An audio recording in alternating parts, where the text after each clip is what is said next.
SSC Max academy new batch start பண்ண போறாங்க 22 November அன்னைக்கு. இந்த பேட்ச் பாத்தீங்கன்னா 2026 CGL டார்கெட் பண்றோம். இதோட டியூரேஷன் 1.5 years.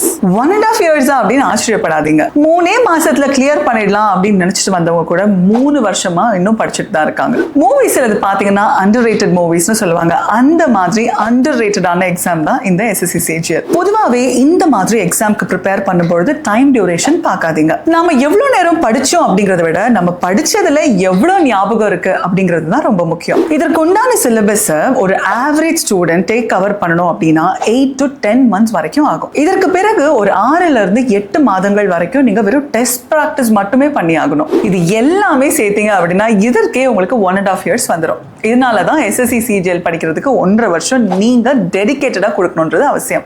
நீங்க நிஜமாவே எஸ்எஸ்சி CGL எக்ஸாம் தான் உங்க கனவு அப்படின்னு சீரியஸா இருந்தீங்கன்னா எங்களோட டெமோ கிளாஸை ஜாயின் பண்ணுங்க. நவம்பர் 22. மேலும் எஸ்எஸ்சி பற்றின தகவல்களுக்கு எஸ்எஸ்சி மேக்ஸ் அகாடமி மறக்காம ஃபாலோ பண்ணிக்கோங்க.